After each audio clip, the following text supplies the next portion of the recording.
Hello everyone, as you know that my consult to say I am going to teach you biology.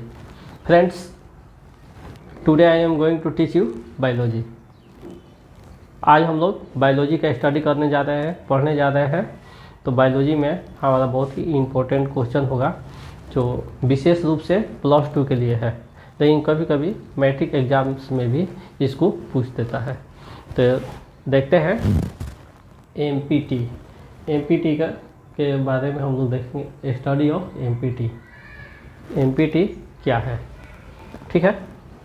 तो empty का full form होता है medical termination of pregnancy. Medical termination of pregnancy, इसी को हम क्या कहते हैं, एमपीटी।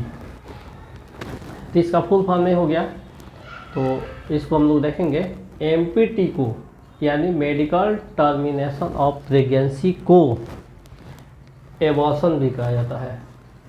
क्या कहा जाता है? एबॉर्शन भी कहा जाता है, करेक्ट। यह शिशु की गर्भ में प्रारंभिक अवस्था है। यह शिशु की गर्भ में प्रारंभिक अवस्था है। जब माता के गर्भ के अंदर बच्चा का पालन पोषण होता है तो उसकी ये प्रारंभिक अवस्था है। क्या? एमपीटी। ये शुरुआती अवस्था है, प्रारंभिक अवस्था है, जिसे काफ़ी सुरक्षित तरीके से कराया जाता है एबॉर्शन को।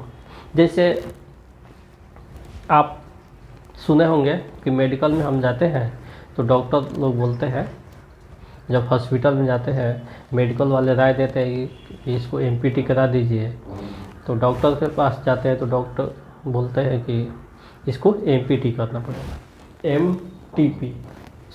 एमटीपी।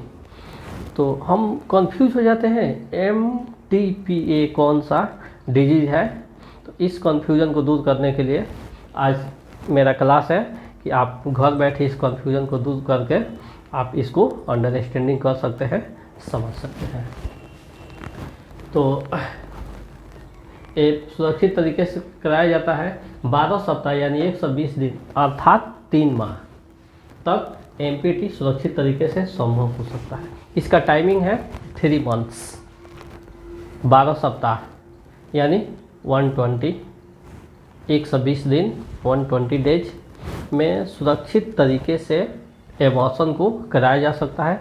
इसमें कोई तकल्लुफ़ नहीं होती है। लेकिन इसके बाद वाला जो स्थिति होता है थोड़ा सा कष्टदायक होता है, उसमें ज़्यादा ब्लीडिंग होती है, तो उसमें थोड़ा सा खतरा का संभावना रहता है।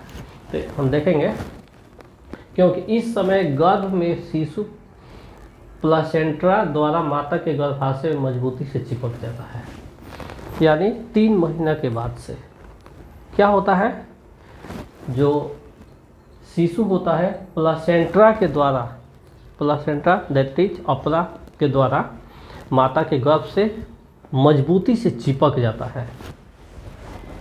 चूँकि जब प्लेसेंटा से अलग किया जाता है तो अत्यधिक ब्लीडिंग की संभावना रहती है।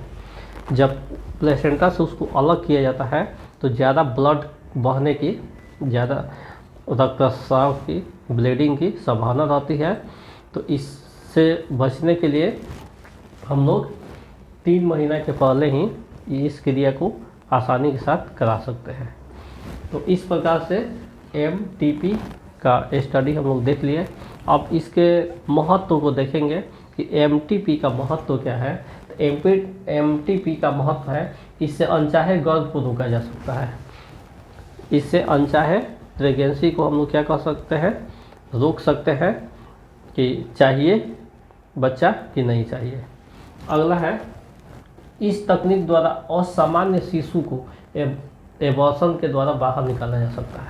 कभी कभी हम लोग देखते हैं, आजकल बहुत से डिजीज को हम लोग देख रहे हैं, सुन रहे हैं कि क्या होता है कि जब अल्ट्रासाउंड होता है तो पता चलता है कि बच्चा के अंदर ये बीमारी है। बच्चा का किसी का कान ही नहीं है, किसी का आँख है, किसी का माइंड में छेद है, कुछ होता है। तो इस तरह पहले जानकारी से हमें ये फ़ायदा होता है, उसको एबॉर्शन के द्वारा उसको आसानी से निकाला जा सकता है, कि आगे कोई तकल्लुफ़ ना हो। मान लीजिए कि उस शिशु को छोड़ दिया जाए, पता ना चले, और जब शिशु का जन्म होता है तो पता चलता है कि बहुत सी बीमारियों को लेकर आया है और तुरंत उसका अंत हो जाता है।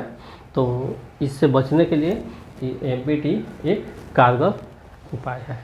इस प्रकार से आज का हमारा MTP का क्लास चला, जो आपके विशेष रूप से +2 के स्टूडेंट्स के लिए, ISC के स्टूडेंट्स के लिए इम्पोर्टेंट है। कभी कभी मैट्रिक्स एग्जाम्स में भी आ जाता है, तो दोनों छात्र इसको, दोनों स्टूडेंट्स देख सकते हैं, समझ सकते हैं, पढ़ सकते हैं। इसके साथ ही आज का वीडियो ओवर होता है। हम मिलते हैं नेक्स्ट वीडियो में। That's all.